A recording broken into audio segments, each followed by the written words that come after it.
Good morning, everyone. Another magnificent day.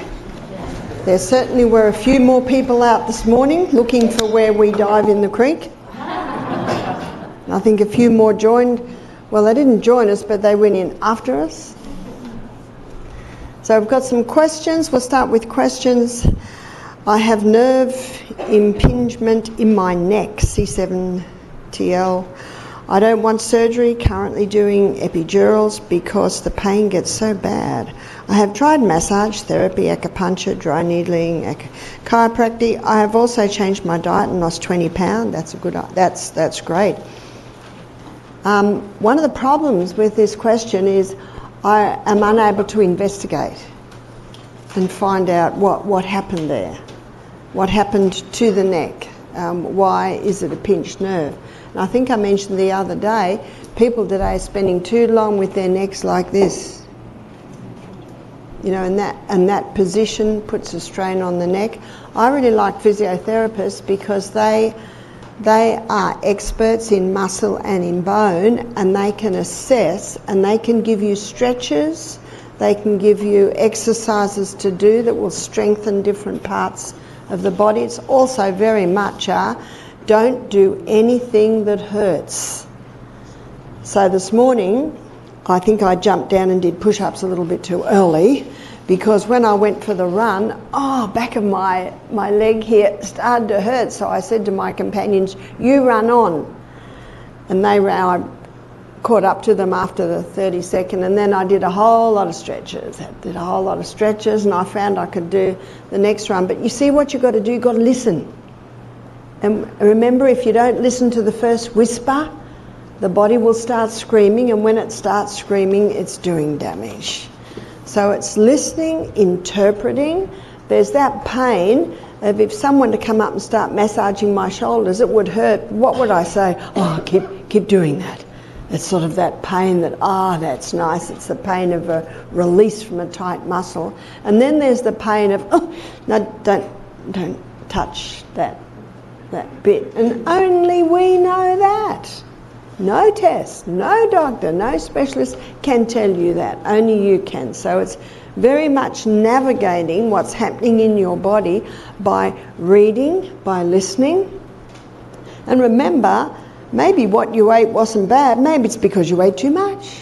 Or maybe it was the combination. It's just navigating that. And little by little, you'll get to that. So this question, that's what I would suggest. Try an acupuncture. No, not acupuncture. My eyes just saw that. What an amazing brain. And then it came out. Physiotherapist. And there are physiotherapists and physiotherapists, just like there's doctors and there's doctors. Search around. Often sports medicine people are great because they're dealing with sports people who've had injuries and they've got to get them back on the field, so they certainly know their stuff. I'm not an expert in bone and muscle, but they are. So it's looking at that and also assessing this person if it's in the neck. What's your stance when you look at your phone and your computer? It must be up like this. And how are the core muscles to keep the back straight? So have a look at that. It sounds like the St. John's wort oil would be good for this. You can buy St. John's wort oil and pinch nerves. See, that would relax the nerve.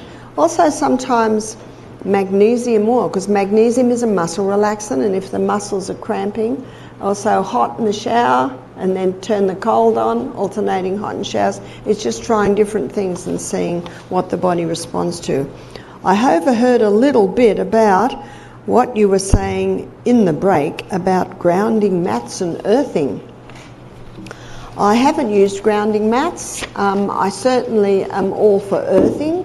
Now, those of us who met on the bank of the big, beautiful lake yesterday, when you came upon us, what were we doing? We had our feet in the water and we were squishing our toes in the mud. Doesn't it feel nice? You know, it's not just for kids. It's for us too. But what we are doing is grounding, and then up onto the grass. Yeah, I made sure I didn't tread on any of the goose droppings. But you know, they're not quite as bad as the dog droppings. And just let my feet dry in the grass.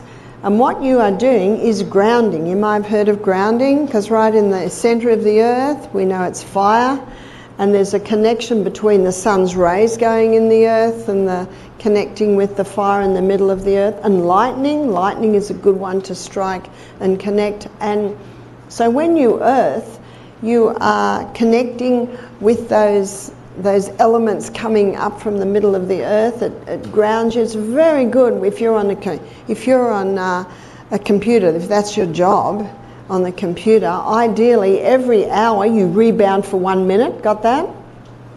Not very long. And also, please, in your break, go and find grass and take your shoes off and ground. It helps you ground when you have had this connection to electromagnetic field. Every morning when I hang the clothes on the clothesline, do you remember those things? Clotheslines. I love drying my clothes in the sun. I always go barefoot. Even in the middle of winter, I go barefoot and get that little bit of grounding connection with the planet. Coconut oil pulling. How much virgin unrefined coconut oil do you put in your mouth? I put a teaspoon. Sometimes I put a little bit much and it's actually not pleasant. Yeah. So about a teaspoon's good, and you swish, swish, swish. How long? How many minutes? Usually about 10 minutes. If you want to do 20, you can. And when I first did it, I'm a little bit like a bull at a gate. Do you have that term? What is a bull like at a gate? Rushes into things. And when I first started doing it, because Dr. Bruce Fife has got a whole book called Oil Pulling, and you read the book and you get very excited about what oil pulling does. And I just swish, swish, swish for 10 minutes, and then I started to get pain in my back, in my neck, pain down my neck. I just overdid it. So what I do to people, I say swish for 10 seconds, rest for 10 seconds, swish for 10 seconds, rest for 10 seconds. And usually about 10 minutes. You certainly can do it for 20 minutes if you want to. And can toasted sesame seed oil be used for oil pulling instead of coconut? You can use olive oil, but I really like the coconut oil, because the coconut oil, when it connects with the microorganisms in your mouth, it releases antibacterial, antifungal properties. So that's a real plus with the coconut oil. When you're going outside on a cold, snowy day in the winter, it seems more warming. Oh, you could try it. Personally, I like the coconut. Apparently, when you look at the history of oil pulling, sesame seed oil was one of the first oils used. What causes muscle cramps throughout the body and how to heal? Muscle cramps is an indication of lack of magnesium. And many people today are lacking magnesium, number one, because they're not eating enough dark green leafy vegetables, which is where your highest source of magnesium is. And remember, cooking it doesn't kill the magnesiums. Cooking does not kill minerals. But also, a lot of people are lacking magnesium because they are on a high acid diet, and also too much caffeines, refined sugars, which can contribute to the leaching out of the magnesiums. In Australia, and I'm sure you can get it here, you can get magnesium topical oil, which is something you can rub into your skin. So wherever you've got cramping, you can rub that in. Epsom salts is magnesium sulfate, so having a hot Epsom salts bath before you go to bed can soak that magnesium in. You can also take magnesium supplements.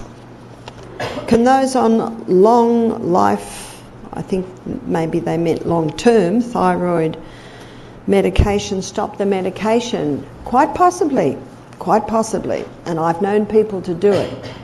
But first you have to implement the Sustain Me principles, and I defined them in the Sustain Me book, and I applied them to the thyroid.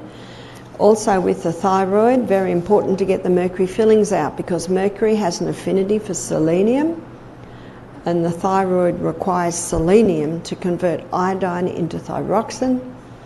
And there's an iodine test you can do on your skin. Dr. David Brownstein, I quote his book in my book, He's got a book called Iodine, Why You Need It and Why You Can't Live Without It.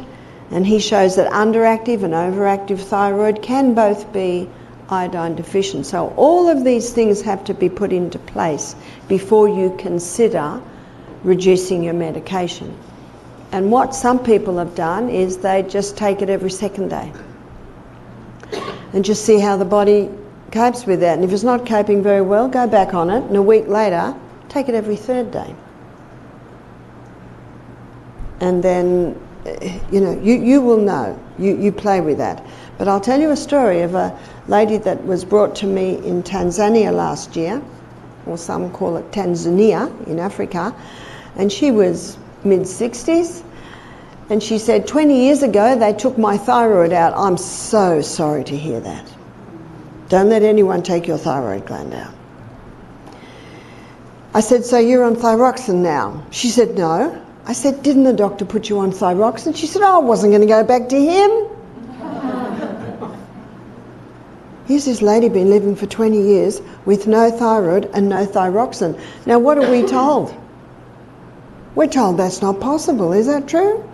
Here's this lady standing in front of me. She survived. Put not your trust in princes, neither in the Son of Man, in whom there is no help, because sometimes they get it wrong. So what you say is, thank you so much for your advice. Smile, remember, smile. I'm going to seriously consider this, and you leave. Maybe before you even left, you've made your decision. But make your decision on reason, intellect and judgment. Weigh up the pros and cons. Remember what God said in 2 Timothy 1 verse 7? I have not given you the spirit of fear, but of power. And what's power? Education. Of power, love. Love oversees all. And I'm just so thankful for Dan. Doesn't he make the Bible come alive? Yes, yes, yes.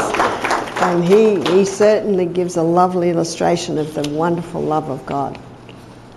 And I'm reading a book at the moment called The Desire of Ages. I think I mentioned it to you, and I'm pretty sure they've got it in the bookshop. It's the story of Jesus. So when the Bible says, for as you behold, as you look at the glory of God, you are changed into that same image. So reading those stories of Jesus, just beautiful.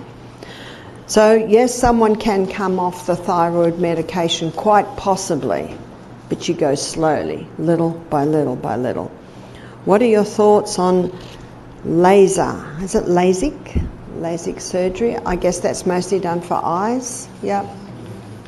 Well, surgery's come a long way, but I also know that whenever you do surgery, you will have scar tissue. And I do know that some people have had laser surgery and now they can see better. Well, if you do have laser surgery, make sure you follow up with castor oil, so that can bring down the scar tissue. So I really leave that up to the person. What nutrition book should you recommend for everyone? There is a book called Nutrition Almanac, and it's almost like the Bible on nutrition. And about every 10 years, they revamp it.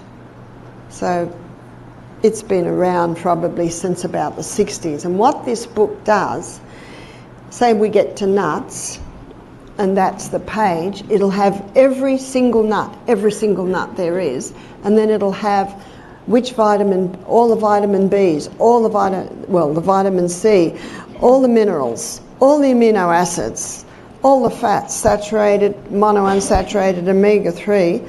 And so you've got the food, and then you've got what it contains.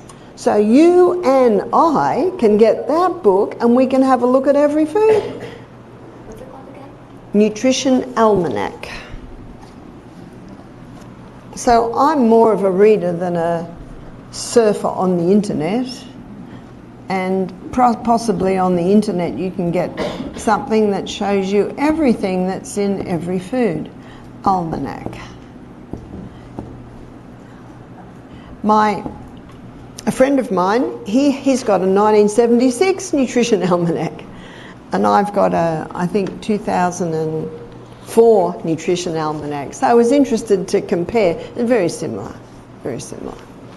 And this is where I discovered that 1 cup of cooked lentils will give you 15 grams of protein. 1 cup of lentil sprouts will give you 6.5 grams of protein. Because raw food people say the sprouts are better than the cooked. Isn't that true? That's what they tell you. Well, it depends why. Yes, the sprouts have more minerals and more vitamins because they've brought them back to a little green leaf. But if you're looking at protein, then the cooked lentils will give you more protein. So I find that an excellent book because you can have a look at what's in everything. And it gives you the recommended daily allowances, so that allows you to determine it, because many nutrition books has the person's opinion on it, whereas this just is.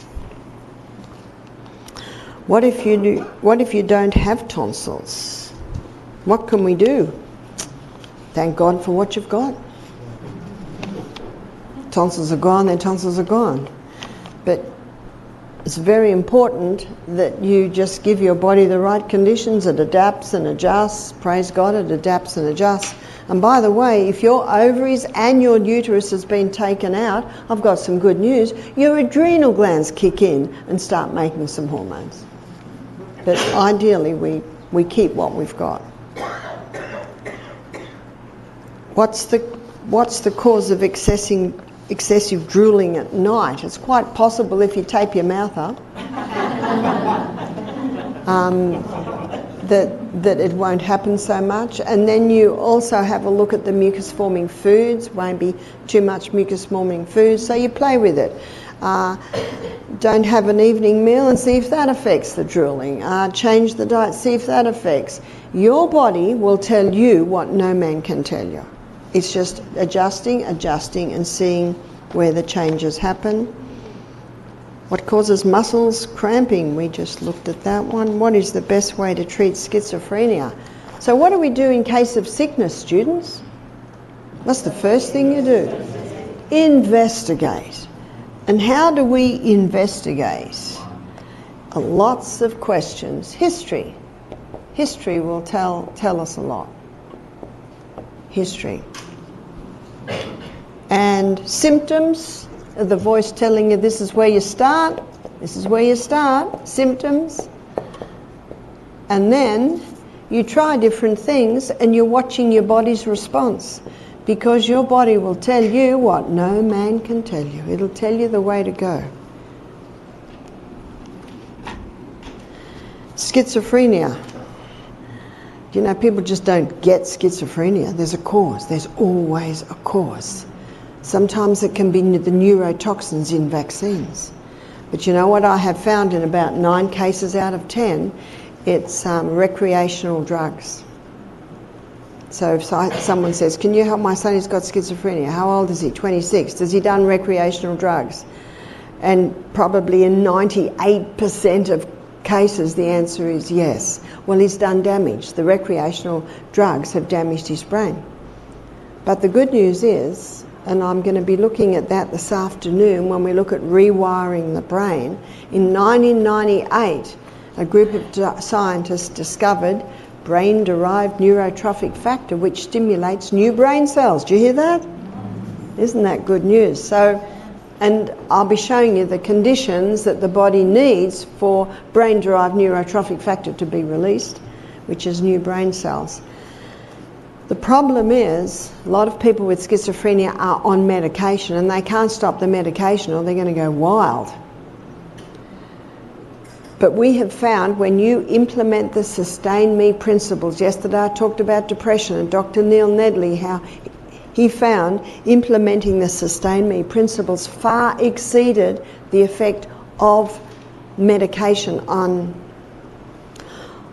depression. And same with schizophrenia. I've met 5 people in my travels diagnosed with schizophrenia, bipolar. Now they're medication free and managing. Now, as a psych nurse, I did not think that was possible. And where there's a will, there's a way. Some people just said, no, I'm going to conquer this. I'm going to do this. But unfortunately, when someone is medicated, it interferes with their prefrontal cortex functioning, the reason, intellect and judgment, and they don't want to drink water. They don't want to go to bed early. So you get in this vicious cycle. But where there's a will, there's a way. If you say you can, you will, and if you say you can't, you're right. You're right. You won't. It's hard work, and the more serious the situation, the more serious changes have to be made. So that's where you start the Sustain Me principles, because once the brain's better hydrated, better slept, better nourished, better sunned, better exercised, and exercise can come in the form of daily exercise to increase blood flow there, but also exercising the brain, challenging the brain, learning new things. My dad's tumour is on each side of his voice box, pushing his throat closed. What can be done for these tumours? Well, then I investigate. Was he a smoker?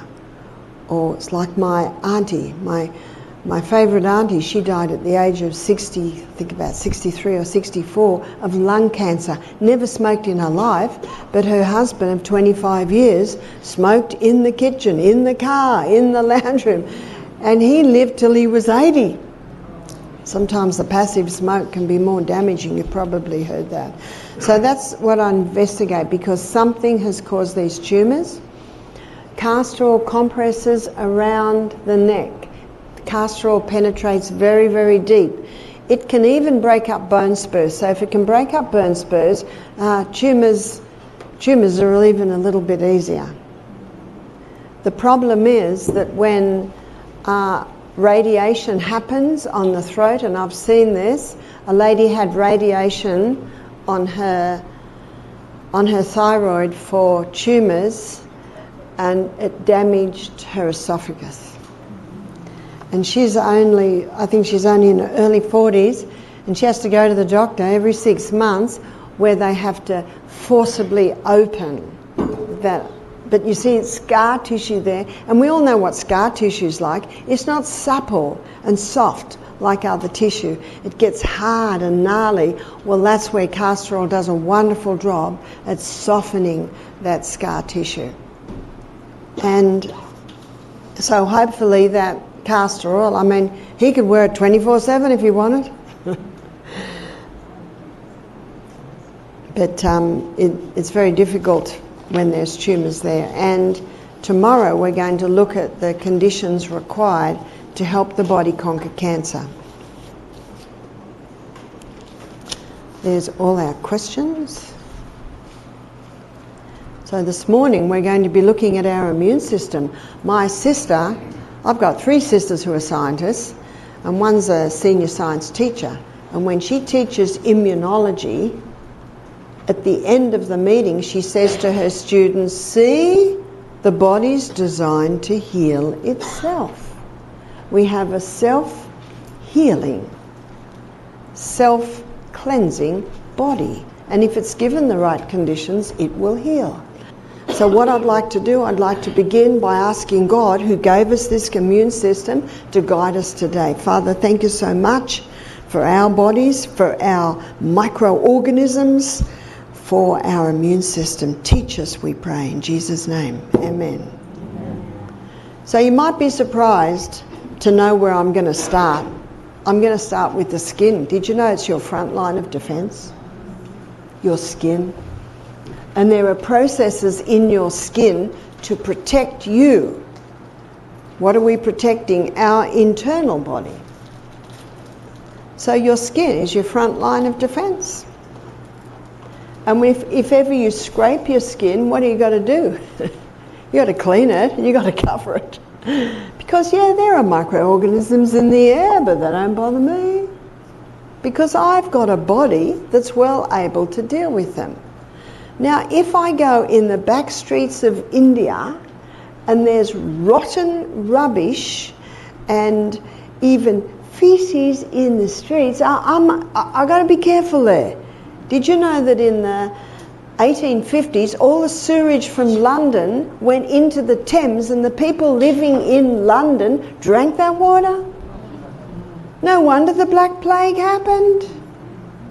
No, this is not happening anymore. It's because of Florence Nightingale. She increased hygiene, sanitation and nutrition. So my front line of defence is my skin. But let's go to the head. And there are 7 holes in your head. You've got 2 ears, 2 nostrils, 2 eyes and 1 mouth. So we're going to start with the ears. What a wonderful defence system is in your ear. There's the eardrum. That protects against anything going in. And by the way, if you have an earache and you apply a cooked onion poultice on your ear, and you'll find when you take it off, it'll bring you great relief, that there's pus coming out of your ear. Praise God, that's why you've got relief, because the body made a hole. And if the body makes a hole in your eardrum, the body can heal that hole. Got that? But if you pierce the eardrum with an object, then that's very hard to heal. But if the body makes the hole, the body can heal that hole. I had a lady contact me recently. She's a daughter of a friend of mine.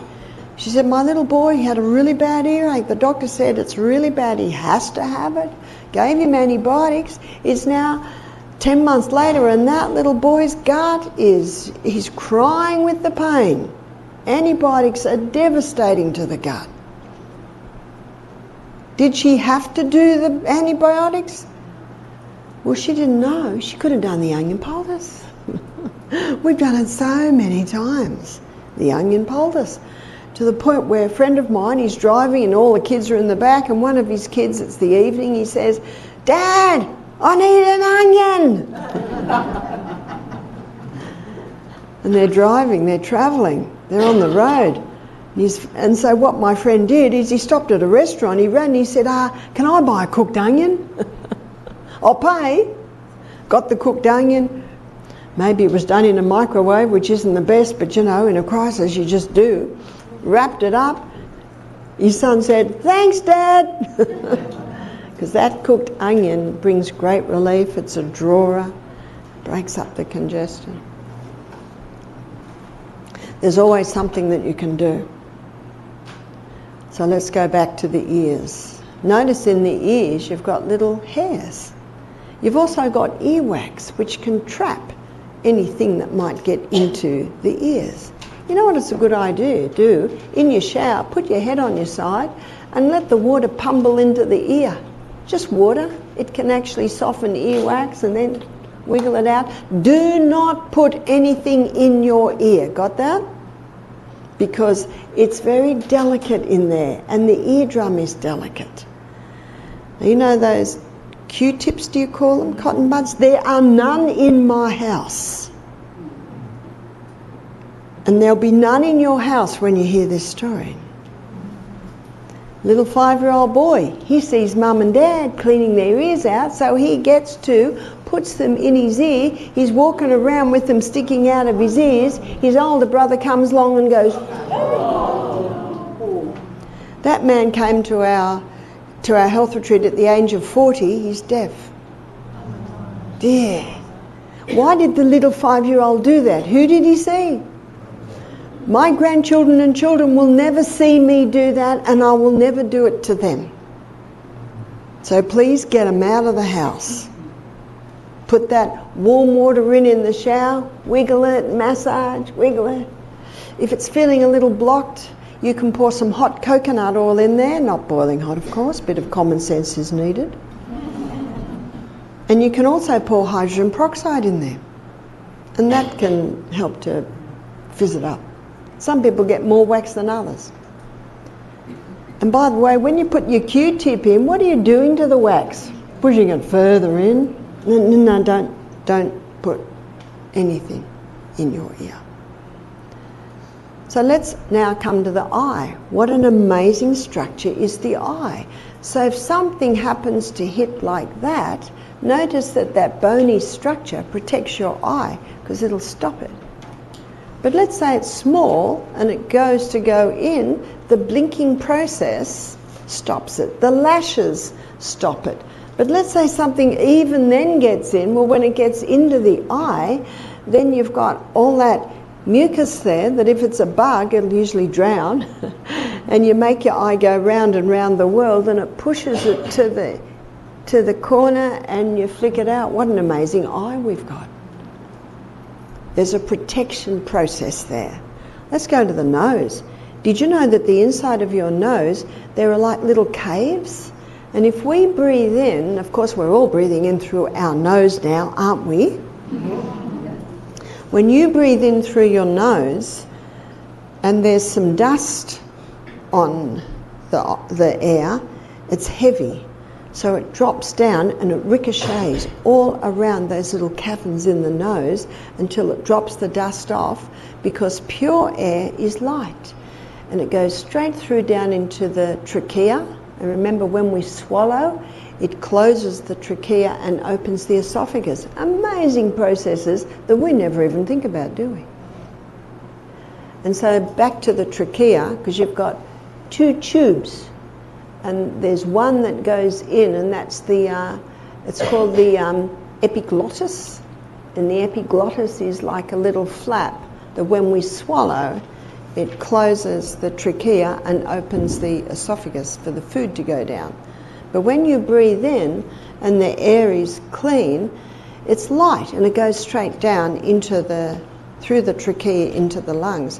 But if it has dust on it, it's heavy, and that's when it ricochets all around the inside of the nose till it drops off the dust, and then at the end of the day we blow our nose and blow out those little bits of dust. I don't know if you've ever worked in the garden hoeing and dust and dirt, and then you blow your nose black. It's an amazing process because there's all those little hairs that filter. Mouth does not do that. It's one of the best things you can do for your lungs is only nose breathe. Remember, nose purifies the air, it humidifies the air, it warms the air, balances blood gases, and also pressurizes the air so that it's perfect for our lungs. So there's a whole lot of processes in our nose that protect our lungs. But if something does come in, that coughing process is amazing. It helps you to cough up anything that has been in there. So smokers, people that have been smoking for a long time, they'll cough. Yep, that's right. If they're a smoker, they'll cough. How else are they going to get the waste up? So the coughing process is something that just happens because there's something in the lungs. And if you've had a cold and you start coughing up lumps, praise God. Remember what a cold is? It's a house clean. Got that? House clean. In fact, when you've got a cold, your healing boosts. One lady said, oh, my immune system must be low, I got a cold. I said, no, if you get a cold, it means your immune system's great. It's time for a house clean. And the body's busy doing it. We have these sayings. It's like the saying, oh, I had to get up at some ungodly hour. No, that's the godly hour. It's not the ungodly hour. You know what the ungodly hour is? Is you're still awake at midnight. That's the ungodly hour. You're supposed to be asleep. So now we come to the mouth. And we have a look at the processes in the mouth, because remember, your gastrointestinal tract is an external environment. The internal environment is the insides of our body. It's a hollow tube that starts at here and it goes out the other end. And then, let's say, I was at my friend's house one day and her teenage daughter is patting the dog, rubbing him, cute dog, and then stands up and makes the salad.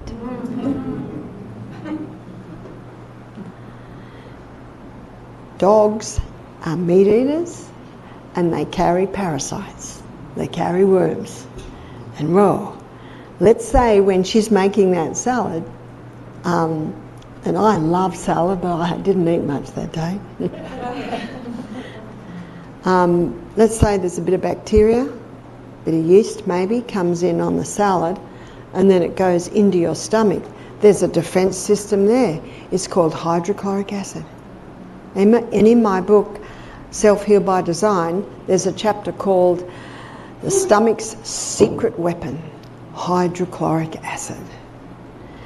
And if someone's got strong hydrochloric acid levels, do you know they'll never get food poisoning? Because the hydrochloric acid works it out. Now, I gave you a story the other day about Dr. William Beaumont, who attended Alexis St. Martin, who got the gunshot wound to his stomach. Remember that story? So what he did in a few of his experiments, he'd put a syringe in and he'd take the gastric juices out, and then he'd put them into vials and he'd put rotten meat in. And he said within 20 minutes it had dealt with it. So if you've got strong hydrochloric acid, it's antifungal, it's antibacterial, it's wide range antimicrobial. And it'll deal with any yeast, funguses, bacteria that might be in the food. I have never met anyone with too much acid in their stomach, but I've met many with not enough. And I noticed the nutritionist just nodded her head. It's true. And if someone says, I've got a very acid stomach, I say, fantastic, you must be digesting your food very well. Most people, unfortunately, don't have enough because they drink with their meals, they eat all day long, they have their largest meal at the end of the day, they're stressed when they eat. All of that influences the amount of hydrochloric acids released. Do you remember also what I showed you the other day, that hydrochloric acid is necessary to release the R protein from B12? So someone can have low B12 levels because they've got low hydrochloric acid. And dogs have 10 times the hydrochloric acid that we do. That's why they can eat rotten meat and not die. And there's only 1 yard long compared to our gastrointestinal tract is 10 yards long. So you've got nice strong hydrochloric acid. It'll deal with any bacteria, yeast, fungus that may be on the food. But let's say someone has low hydrochloric acid and the bacteria survived. Now we come down to the next line of defense, which is the lining of our small intestine. Up in the middle we've got our lacteal. All through, remember, anything that goes into our gastrointestinal tract is not part of you or me until it gets broken down to tiny substances, then it's taken into the blood, then it becomes part of you or me. And when the baby is in utero, the gut is sterile, no microorganisms. When the baby's born, remember, the baby breathes in the microorganisms and also the colostrum, and it forms a thick turf wall. And we looked at how those microorganisms are responsible for the final breakdown of our food, especially the release of the B vitamins. And when you think of B vitamins, think of brain vitamins. And the absorption. They're responsible for the absorption of our nutrients out of the gut and into the blood. They also nourish the little cells that line the gastrointestinal tract. But regarding immune system, they play a protective role. So let's say the hydrochloric acid was low and the bacteria survived. Well, we've got another line of defense. Isn't God good? What an incredible body we have. And those microorganisms in the gastrointestinal tract, they protect the inside environment, the blood, the lymph, from any harmful pathogens. But the person's on statin drugs.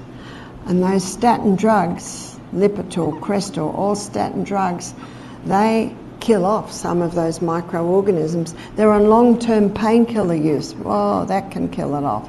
Oh, they've just had 4 courses of antibiotics. What's the definition of insanity? To do what you've always done and expect different results. If it's not working, stop. Most people don't stop because of fear.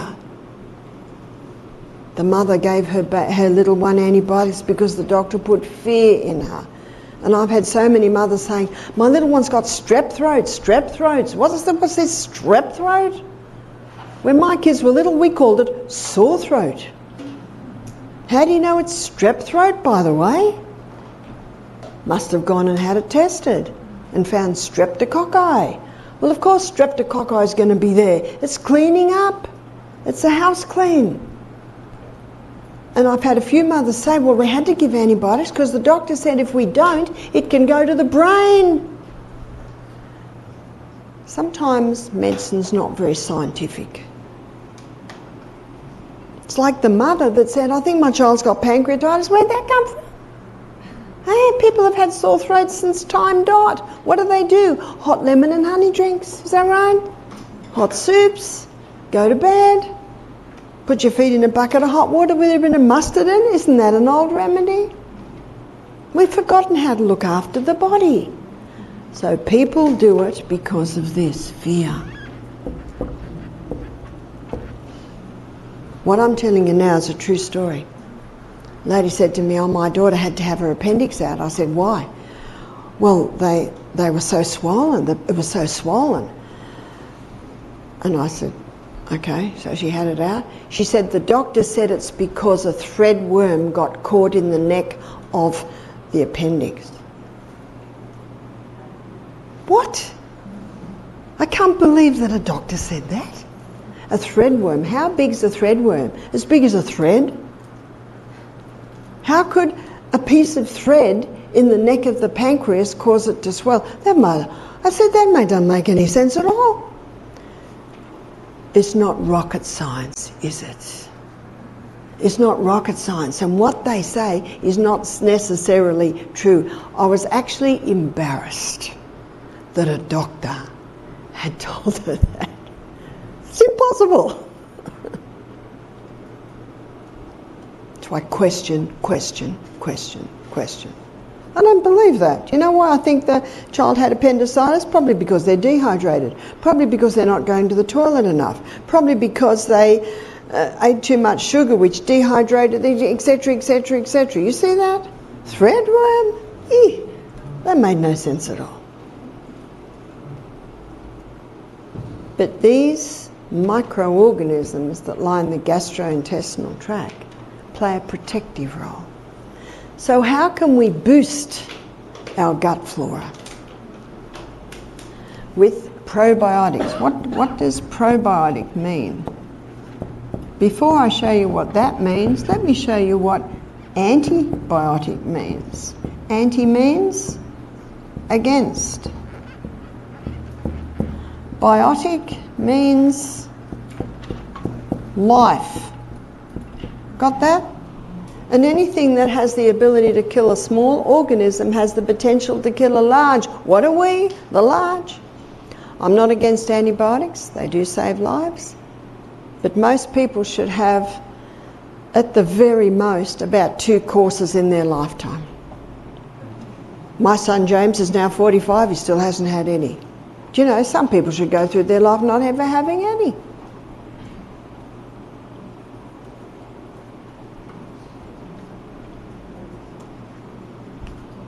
What does probiotic mean?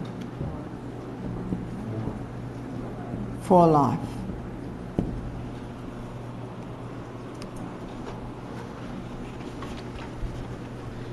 So probiotic basically is referring to those little microorganisms that line our gastrointestinal tract. So what are some probiotic foods? Sauerkraut. Sauerkraut is so easy to make. You can just Google that and do it. Put it on every meal. Sauerkraut. Wonderful food that does a very similar process to what happens in our gastrointestinal tract. In our gastrointestinal tract, we've got a combination of wild yeasts, candidas. One lady said, I've got candida. I said, congratulations, we all have. But when antibiotics come in, which are made from mould, and kill off all the good guys, that's when the candidas can get out of control. How many people have an antibiotic and then the next week they got thrush? What's thrush? It's an overgrowth of yeast. So that same process of lactobacillus with the wild yeast is what happens in the sauerkraut, helping to release, remember what the microorganisms help to release? Your B vitamins. B vitamins are very important. It was back in the 1960s and they noticed that alcoholics were getting so much brain damage, and they noticed that if they gave them high doses of vitamin B, it protected the brain. And that's why every cereal, every bread is fortified with vitamin Bs. Did you see that? And they found the brain damage wasn't as extensive. So B vitamins, very good for brain. Where do we get our B vitamins from? Yes, you can get them from the cultured foods, but nuts, raw nuts and seeds, very high source of your B vitamins. Also yogurt and kefir, miso. These are all what you'd call cultured foods that give us a nice amount of probiotic. What about sourdough bread?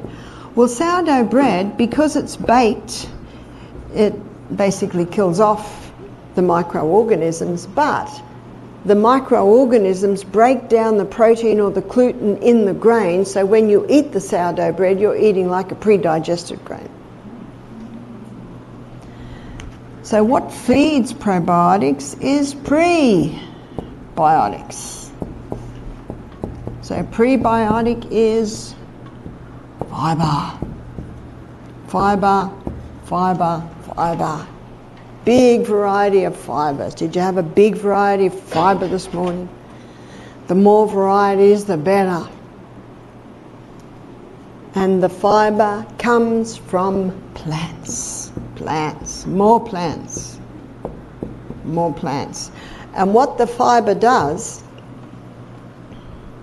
being the prebiotic, it feeds the probiotic, and those microorganisms start to release short-chain fatty acids. And those short-chain fatty acids start to heal. You've heard of leaky guts, things like that. When you've lost this gut flora, you've now lost the nourishment, and then that's when lost the protection, lost the nourishment, what starts to get in there is pathogens. So can you see there's a two-part thing here? We've got to give the body probiotics, prebiotics, which will strengthen and feed the probiotics, causing, or they make a short-chain fatty acid. You know what that does? That heals the gut, heals the little gaps. And then the probiotics, they come along with all their microorganisms and help to heal these.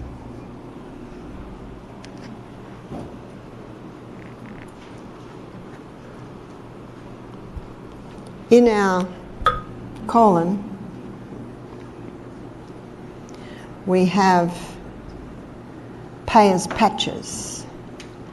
They're here, they're like little things like this. Peyer's patches, spelt like this. Peyer's patches. Has anyone ever heard of Peyer's patches? The nutritionist nodded. Because you know what nutritionists start with? Anatomy and physiology. You've got to know your anatomy and physiology. And Peyer's patches are part of the lymphatic system. And in the lymphatic system, which is the system all through the body that sweeps away waste from the tissues, into the nodes, under the arm, in the neck, tonsils, in the groin, and also your Peyer's patches, they find that the production of lymphocytes, that's one of your white blood cells. So your probiotics, your little creepy crawlers that live in your gastrointestinal tract, they play a very important role in the development of what we're coming to next, of what happens inside the blood if that pathogen got in, is your white blood cells. And that's what most people understand as our immune system. But what's the time? Dear, we've been here a while and we're only just getting to the white blood cells. Can you see? Because they're just part. I had to introduce you before we get to what most people know as our immune system. Neutrophils, you've got 5 different types of white blood cells. Neutrophils make up 60% of your white blood cells. And neutrophils are amazing. If they see a pathogen, they engulf it and then they release hydrogen peroxide to kill it. Did you know that your white blood cells make hydrogen peroxide to kill the pathogens? But there are little scouts called lymphocytes. And lymphocytes are the white blood cells that are made in your lymphatic system. They make up 20% of your white blood cells. And they're the scouts.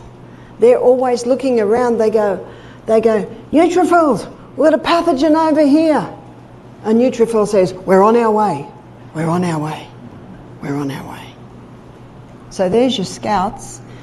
So who's going to clean up the dead neutrophils? Because they basically give their life every time they kill off a pathogen. Then the monocytes come along. And the monocytes, they're like the cleanup team. They make up about 15%. What an amazing immune system we have. And when you have a fever, that heat stimulates your bone marrow to make more neutrophils, more lymphocytes, more monocytes. What a wonderful thing is a fever. And that's why all through Europe, for thousands of years, when people get seriously ill, they'll go to what's called sanitariums, and part of the treatment always is fever treatments. You've heard of that? Fever treatments. And when I was a nurse, we were taught fever is public enemy number 1. If anyone has a fever, quickly give them, what do you call it, Tylenol or Nurofen or Panadol to get that fever down. Makes no sense at all. Do you know medicine hardly makes any sense? Sorry. Are you starting to see that? Question, question. So when I was at the beach and the ambulance came and they jumped out and they opened something to give me, I said, what's that? What's in it? And they go, oh, you just breathe it in and it'll ease the pain. Okay. But I'm questioning, which is your God-given right. Mm-hmm. There are 5 different types of white blood cells. Eosinophils.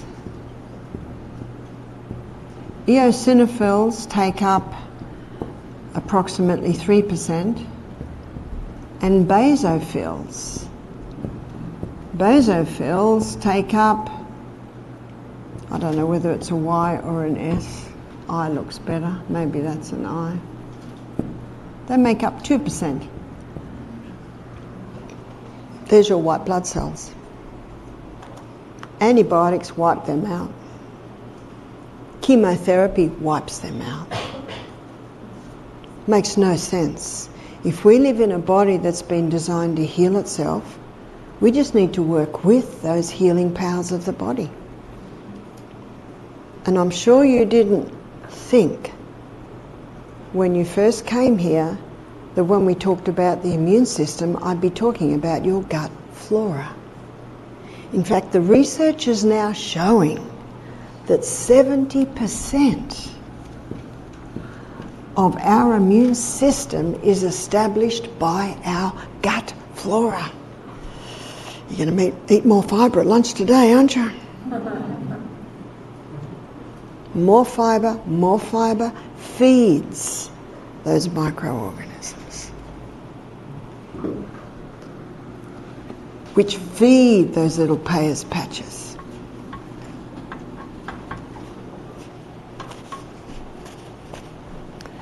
Our red and white blood cells are produced in our bone marrow. Except for our lymphocytes, they're produced in the lymph nodes. So in your lymph nodes in your neck, under your arm, in your groin. And I hope, ladies, you got a razor blade and took the wire out of your underwire bras already. And I know you can't do much right now, but hopefully you've Googled natural bras, and when they go home, your bras will be there. And in my next lecture, I'm going to show you how those nylons, acrylics, polyesters, which were created in a chemical laboratory, are disrupting hormones too. I used to do a live blood analysis at Misty Mountain Health Retreat. I take a drop of blood, I put it on the cover slip, then sit that on the slide, and then under the microscope comes up on the screen. So just one drop, and often in that drop you might see 2 or 3 eosinophils, maybe only 2 basophils. Very easy to see them because they light up like little bright lights. They're the brightest. Sometimes I would see 5 or 6 eosinophils. That tells me that that person has a gluten dairy sensitivity, because these are the 2 white blood cells that increase with an allergy. Sometimes I would see 10, 12 eosinophils. That tells me that person's got a gluten intolerance. And sometimes I would see 21 eosinophils. That person is celiac. So when I say to people, stop the 5 allergens, if you've got any type of health problem, stop the 5 allergens. I have people come back and say, yeah, but I've had a celiac test and I'm not celiac. I said, the test will only show celiac. And by the way, I am not interested in someone doing a biopsy of my colon. That's the only way they can really confirm it. Don't let anyone do a biopsy. All you need to do is stop, observe. How easy is that? This is God's way. Not the biopsies, not taking little bits and pieces out of my body. No, thank you. No, thank you. And then the question is, well, how will you know? Well, you do some adjustments and you just watch. Oh, terribly sorry. Where's the E? Observe. Listen. What's your body saying to you? Listen. Listen. Listen. If I'm sitting at a table and I put a nut in my mouth and I can tell straight away it's actually a bad nut, I politely excuse myself because I know that if it goes in, that's what you're best to do. That's a good thing for napkins, just politely let it go. Because what's my body just said to me, don't eat this one's not good. Have you found, it's nuts today, you might get 8 nuts that are wonderful and then one's not so wonderful. And I know producers often will mix half old, half new nuts, yeah? Trying to get rid of their old nuts. Your body is your best guide. I've worked on my hydrochloric acid, but it's not as good as my granddaughter's at 8 years of age. I went through a lot of stress. My first husband was an alcoholic and a drug addict, and when I finally left home in 1993 with my 6 children, my hydrochloric acid was almost non-existent, just from the stress that I've been living under. But I've worked on it, and it was out of that. In fact, in the book Sustain Me, there's my story on how I became anemic because my hydrochloric acid was low. You see, iron is bound up in food and it needs acid to release it. For 15 years, doctors put me on iron tablets. I had esophagostomies, I had colonoscopies. You must be bleeding because my iron levels would get so low I had to be rushed to hospital, have a blood transfusion at one time. You're supposed to be between 11 and 15. I got down to 5. 3 is death. So after 15 years, and pressure from family, Barbara, you've got 6 children, you've got to look after yourself. Okay, I'll go to a rheumatologist. And the rheumatologist looked at my history, and you know what he said? I think you need another esophagoscopy and colonoscopy. So I left and knew that I had to find out for myself. And that's when I discovered that iron is bound up in food and it needs acid to free it. And I knew my hydrochloric acid was low because I would burp such a lot, and 5 hours after the meal I feel like I'm still full there. So I put together a bitter tea, and that bitter tea stimulated the release of hydrochloric acid.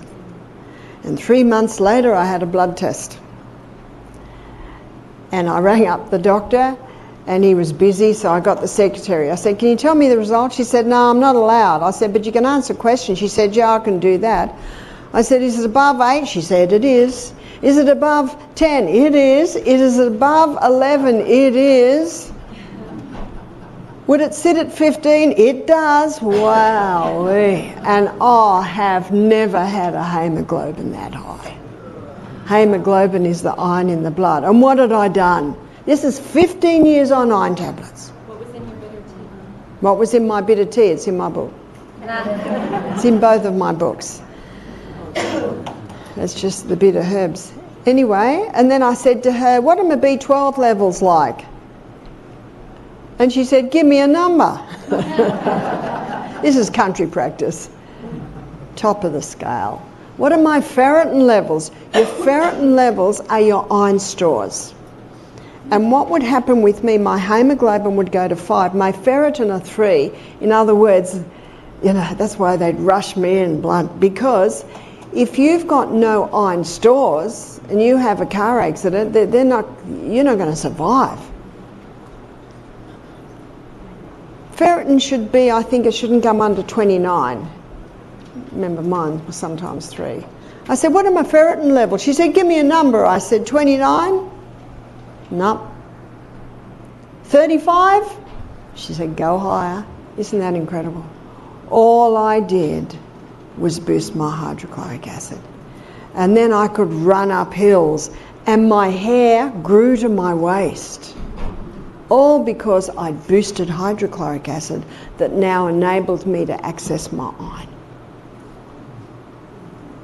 And that's why I wrote Self-Heal by Design. I wrote that book, and I put the chapter Hydrochloric Acid, the stomach's secret weapon.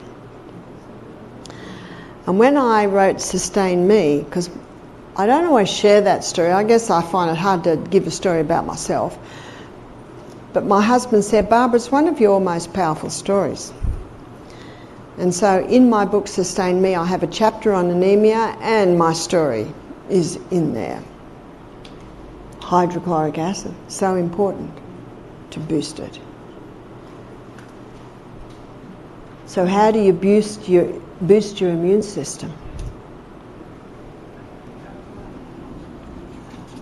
Let's go through it and see. And this might surprise you, and it might not surprise you at all.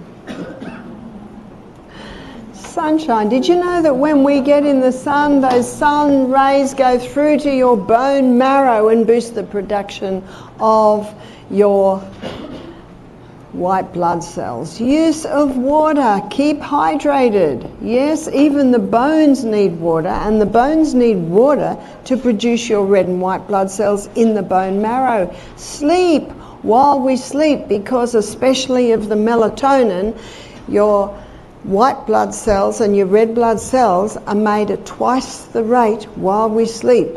Has everyone been practicing bed by 9, 10 at a very stretch? Trusting God. Stress has a devastating effect on the production of our white blood cells. Did you know that? So trusting God. Remember Isaiah 26 verse 3, that God will keep him in perfect peace, He whose mind is stayed on God because he trusts in God. Abstain. Did you know that refined sugar wipes out your white blood cells? Many drugs wipe out your white blood cells. Refined sugar knocks off your good bacteria, feeds the bad bacteria. Alcohol, their devastating effect in the gut. Drugs, terrible effect in the gut. Inhale. Breathe through your nose. When you breathe through your nose, you are protecting your lungs. Nutrition. Our white blood cells basically are made up from the food that we eat. So what are the three essentials, students? Fibre, protein, and the healthy fats. That lovely sauce on the tofu this morning was cashew, so you're getting some nice fats in there. Moderation in all the good things. If we ate 5 platefuls of food this morning, that food starts to ferment in the gut. That basically has an inhibiting effect on our white blood cells. Exercise. Exercise is a huge booster to your immune system. I have to put this in. Laughter boosts the immune system. Got that?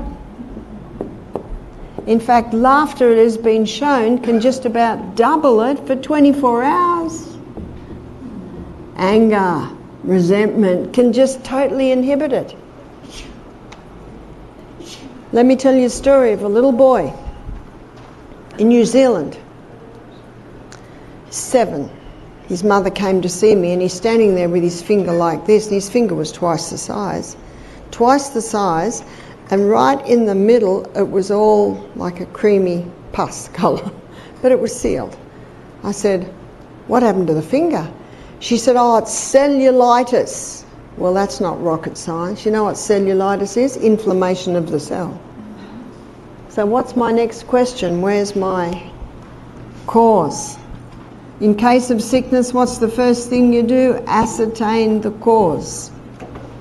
She said, "Oh, he was playing in the dirt with his matchbox cars. He had a blister there and the blister burst. What's happened now? Lost your front line of defence." And the little boy, they don't even think about dirt. Dirt got in. So what happens now? Whoa, the lymphocytes see the problem. They send the lymphatic fluid there to swell it, to try and stop any bacteria getting to other parts of the body. The neutrophils come in droves. They can get out of the blood and into the tissues in droves. What's that pus? Dead neutrophils. Did you know that? Wonderful. The monocytes, they're struggling to clean up so much because dirt got in. I said, "What have you been doing?" He's on his 2nd course of antibiotics. And the finger's still twice the size. Is it doing it? But you know, the mother didn't know what else to do. He's on sleeping tablets to sleep at night and painkillers. He's 7.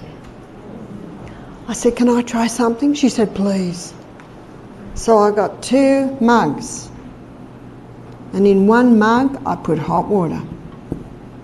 And in the other mug, I put cold water.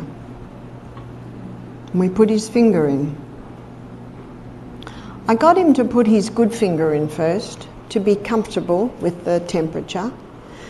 He nodded. So you got to get the will. Got to get the will. Put his sore finger in. Oh, okay, well, we'll put a little bit of cold in. Because I know that after his finger's been in the cold, he can handle more. So what we're doing there is we're moving blood.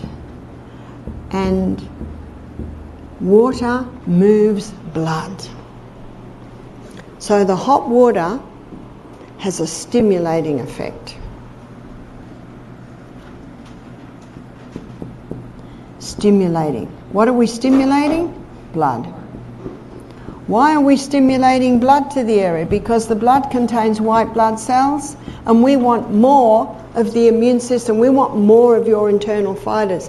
And the blood contains red blood cells, and the red blood cells are the carriers of oxygen, water, nutrition, but it also, the blood takes away waste, away the waste.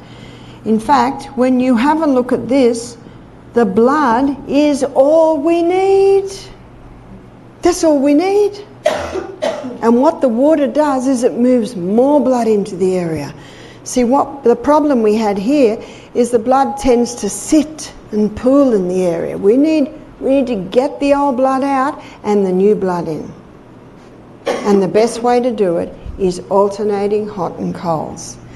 So when you put the finger in the hot, it has a stimulating effect. And then it starts to slow down. But we don't want it to slow down. And it takes 3 minutes before it slows down. So then what do we do now? Put it into the cold, and ideally some ice cubes. Colder the cold, the better. Cold, when you, and anyone who dived in the little creek this morning, does cold water have a stimulating effect? Why? Because we're warm-blooded creatures. That's why we don't like going in the cold water. But how do you feel when you get out? Move the blood. But it only takes 30 seconds for the stimulating effect of the cold to go to a slowing down.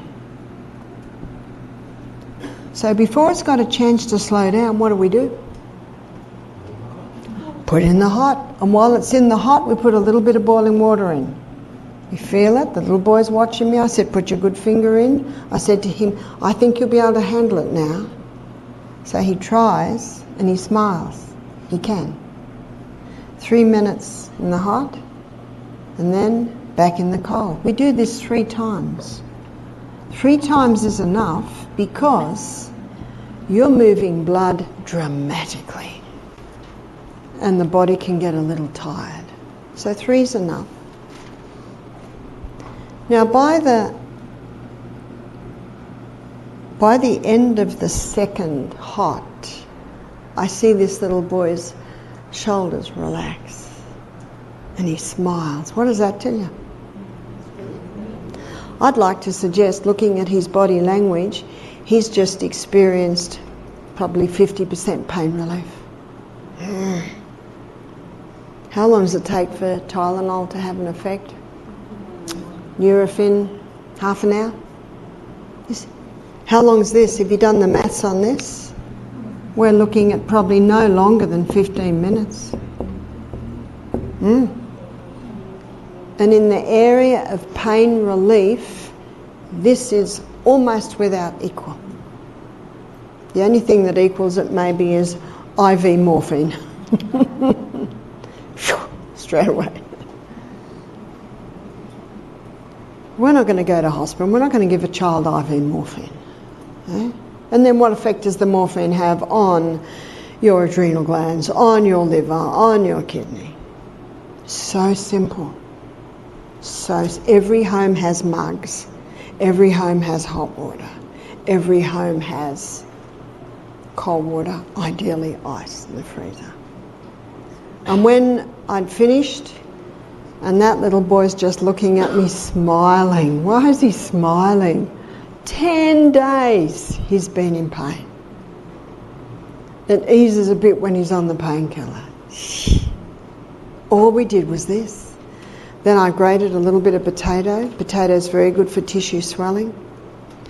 Put it in a cloth, wrapped it on his finger, put a little bit of plastic over it to insulate it, and then taped it on. And then I said, can we pray? He said yes. And I asked God to bless that poultice. I was talking to his mother, and the whole time he's just sitting looking at me smiling. That was 11 in the morning. They got home and at 2, and you know what he said to his mother? Can we do that again? I'd like to suggest that it was starting to build up again, the pressure. The mother told me later that every time they changed it, it was coming down, down. They did it at 2, they did it, I think, after his evening bath, maybe 7. And in the morning, when they took the potato off, a fresh one every time, the finger was totally back to normal and everything had come out. Wow. Do I have to tell them what to do now? That little boy now, that experience, I'm sure, has affected his whole life. It would affect his life as a father in anything that happens. That's why whenever my kids get sick, this is immediately what they do. And if their kids get sick, this is exactly what they do. And if their friends get sick, this is what they do. So simple. So simple. No wonder 4 doctors used to get me to go to their town and teach this, because it reduces the need for people to rush to emergency. And by the way, I was on fast track and I sat there for 6 hours. What's the slow track? 8, 10 hours? What could, and if you stayed at home and did this, you've got relief in 15 minutes. Something else happened. Something else was happening when I was doing the hot and colds. It was stimulating the bone marrow.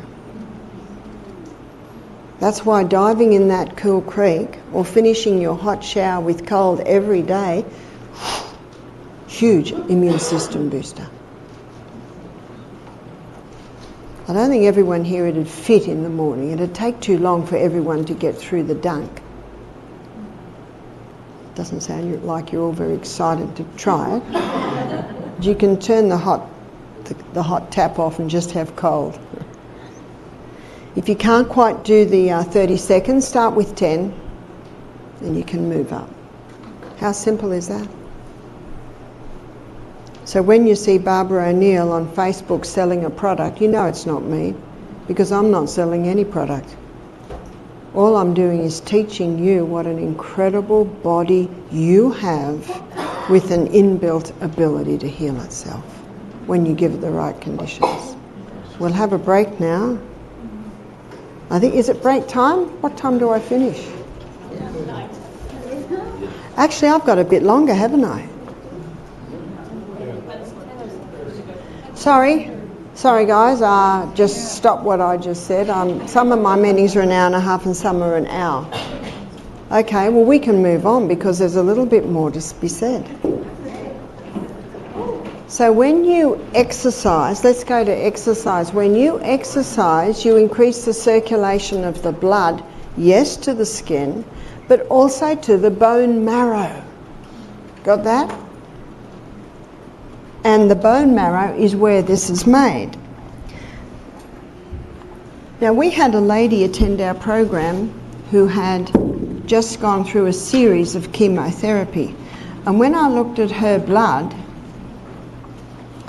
there was hardly any white blood cells. Did you hear that? Because it just wipes out your white blood cell. But every night, every afternoon, we do a steam sauna. And what's the steam sauna creating? Fever. Fever. So what I'd like to do in this last little section is now I have the opportunity to explain the fever. So with our guests in the steam sauna, the first hot steam, and that would get the temperature up, and you're hot probably into the first inch of your body. And then after 10-15 minutes you go and dive in the cool pool, because your brain does not like getting hot. That's the only part of your body that doesn't like getting hot. If someone has a fever, what's the first thing they want to do? Put cold on their head. That's the body telling you, I don't like this hot head. And what that does is that helps to keep the brain cool. But what we have found, the only time someone will have trouble with a fever, and a lot of parents fear when a child gets a fever they may convulse. Am I right? And isn't that drive a lot of parents to hospital, casualty, emergency you call it? Well, the child will only convulse if they're dehydrated. Because the brain can handle the heat if it's well hydrated. That's why water is of the essence with a cold. And if a child is vomiting, what do you do then? You can get them to suck on ice, and if still they won't, you can lie them in a bath, tepid water, not hot, not cold, and the skin will absorb the water if it is dehydrated, and the other is an enema. You can put 2 cups of water into the colon and it'll be hydrated like that. Well, how long does it take a drip if you put a drip in the hospital? So if it's really badly dehydrated, an enema is the easiest thing. In fact, I think every home should have an enema kit. So that's the easiest way to do it.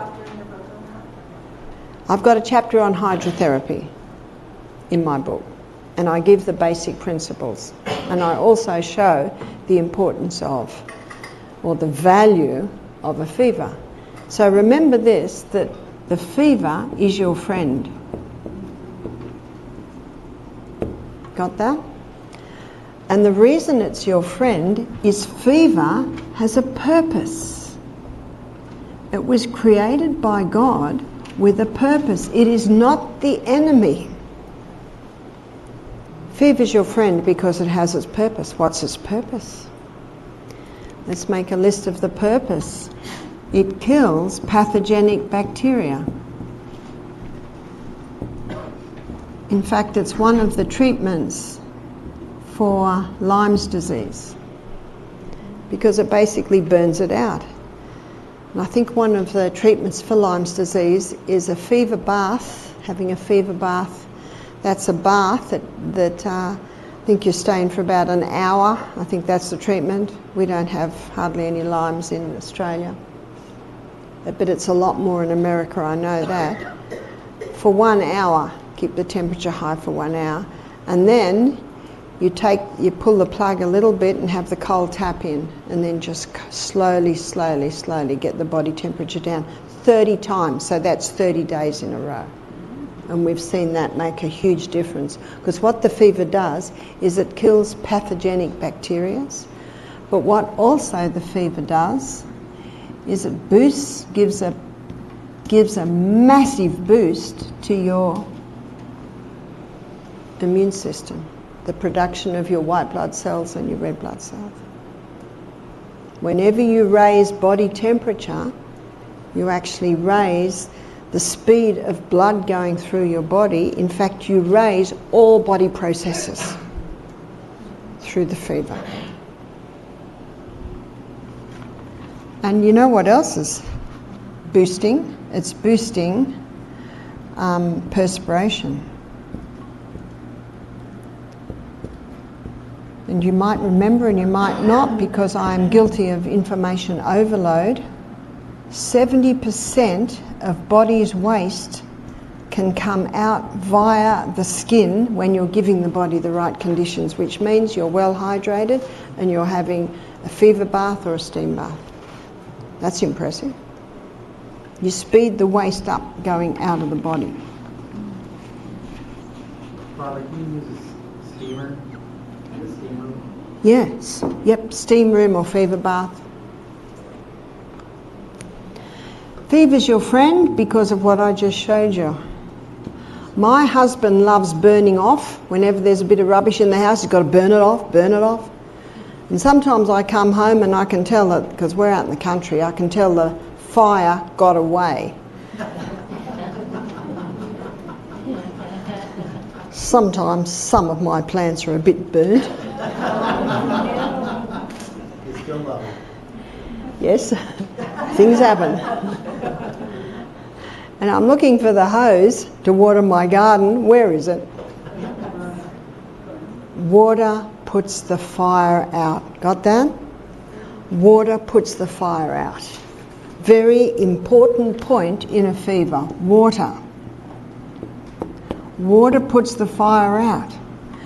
In and out.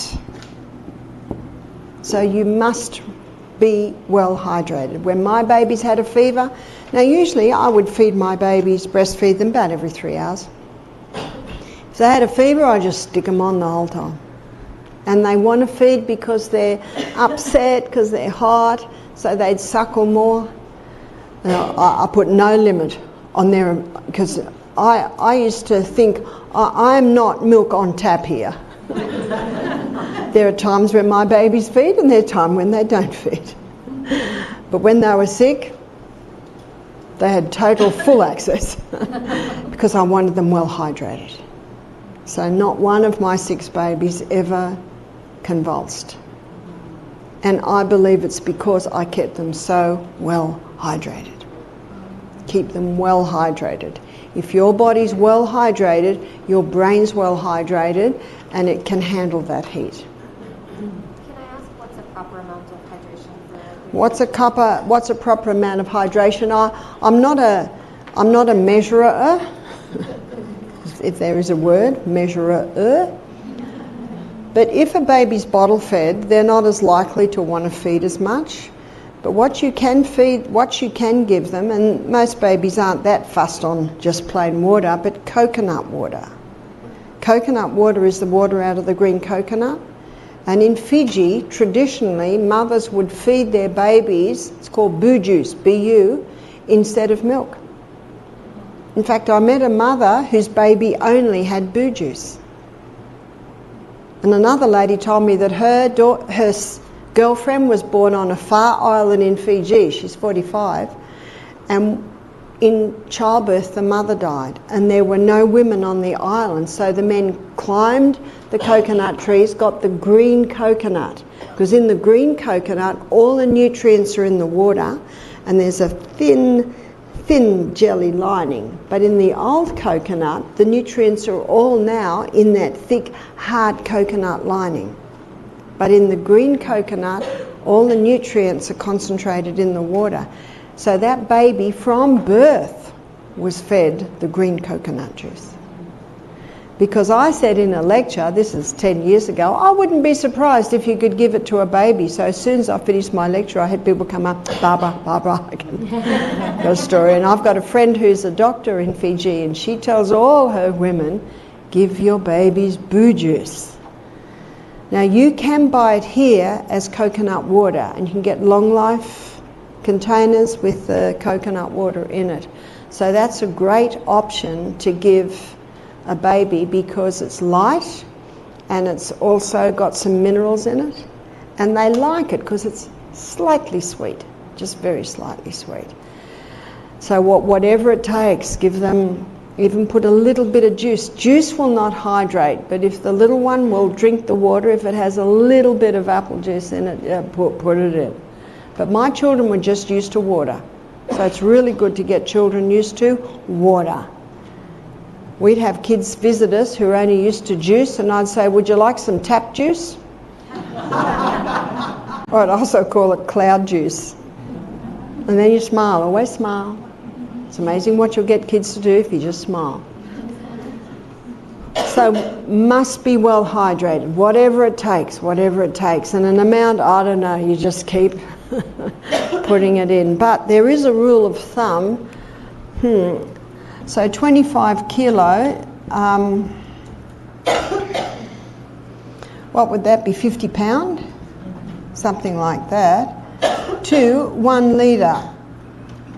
So that's 4 glasses, 4 8-ounce glasses to that body weight. So that's a little bit of a way of how much. What if they drink more? If they've got a fever and they're drinking more, great. But remember, what we're sweating out is salt water. And I've found that children will drink more if you give them a little bit of salt. They love salt. There are some ways that you can get that fever down. Now, Do you want to get the fever down if it's important? Well, you just want to bring it down so the person's comfortable.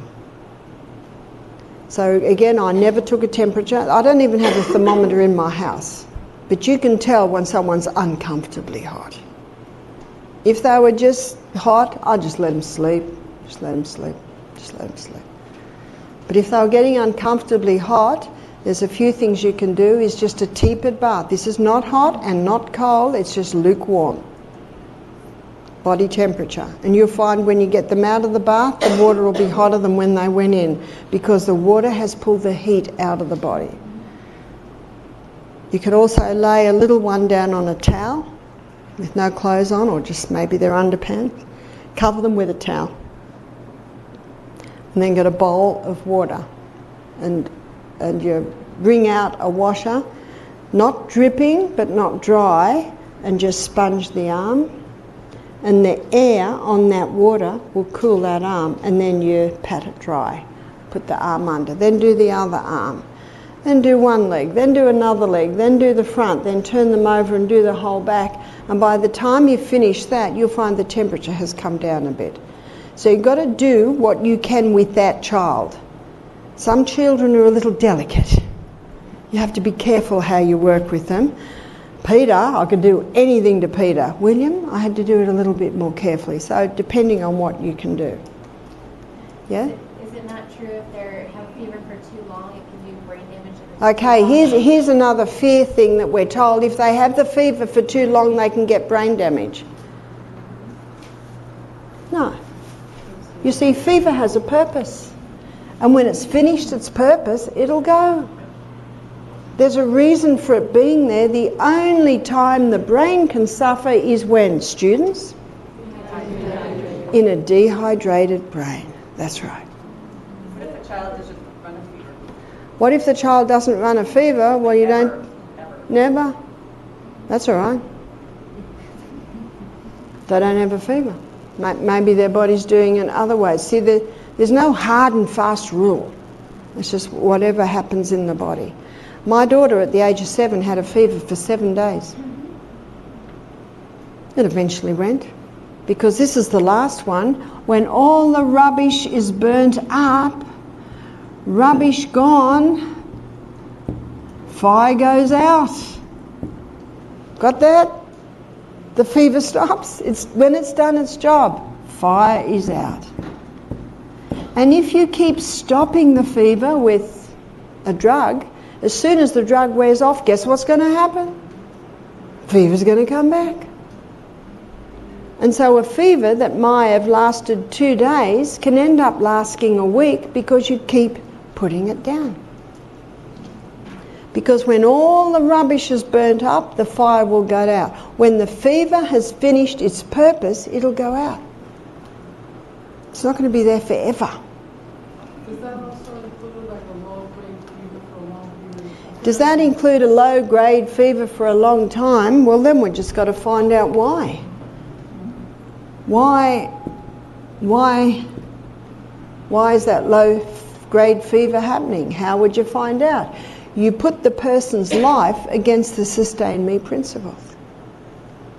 What's going on that is causing the body to continually do that? In my next lecture, we're going to look at hormones, and hormones can cause hot flushes, and some people consider that like a fever. But the most powerful way to get a fever down is the wet sheet pack. This takes work, and it's uncomfortable, but it's the most impressive. See, one of the problems when a person keeps having the fever is the heat can't get out. So you've got to get that heat out. And you get a bed, maybe put a protection over the bed, like a shower curtain, then a woolen blanket. It cannot be anything else but wool. Must be wool, no pretend wool, no acrylic, none of that. Not cotton, because if cotton gets wet, it can chill. Woolen blanket, and then you wring out a sheet, wring it right out, and then lay it over. And then the person lays on that wet sheet. They put their arms up and their legs apart. One bit goes around and under the arm between the legs. Arms go down, and then the sheet goes around. Very uncomfortable. because they're hot and then on a wet sheet. And then you do it very quickly and then quickly put the woolen blanket over them. And within 10 minutes you can put your hand down there. That sheet is hot. Where's the heat come from? The body. It's a very effective way at pulling the heat out of the body, which can bring the temperature down. So my daughter's little baby was 6 months old, had a fever. Often they get it when they're teething or with a cold. And that little baby did not want to be put down. Did not want to go in the bath, just want a mum. But Em knew this baby's hot, she's got to get this fever down. So she got a little woolen blanket, she got a little cot sheet, wet it, took all the baby's clothes off, laid the baby on the wet sheet, the baby screamed. Didn't worry about placing it here or placing it there, just quickly wrapped the baby up, quickly put the woolen blanket on. Hell, baby. Baby's so happy because mother's now cuddling baby, but baby's got the wet sheet pack on. She said, oh, it was so good because that just brought the fever down a bit. It's only momentary discomfort. How long? Well, some people fall asleep in the wet sheet pack and that's perfectly all right, but sometimes you can just take it off after 15 minutes. Did you say cotton sheets? Must be cotton, but it can only be wool. Wool is the only thing that will insulate. So the wet sheet pack is one of the best. So I trust now that you will see that the fever is not the enemy. Fever has a purpose. It has a reason. And once it's done its job, it'll go down. So I raised 6 babies. All of them had fevers from time to time, but I never gave them a drug. And they're all still alive. And they're doing it to their kids. Knowledge dissipates fear. Knowledge is power. When you understand the processes, and too long this has been all locked up. But not even nurses and doctors learn this now. They used to. Did you know that 80 years ago and before, every nurse learnt hydrotherapy? Did you know that? I have Abbott's hydrotherapy textbook for nurses. Every nurse had to learn hydrotherapy. And the reason they don't anymore is because it takes time. And if you're dealing with hot water, that you know what they say, oh, not safe, it's not safe. Ridiculous things happen now under the guise of safety, have you noticed? When someone's going somewhere, people will often say, be safe. You know what my husband says? Don't be safe. Of course we're safe. No one wants to get hurt. Nothing ventured, nothing gained. So we're going to have a, yes, I'm on time now.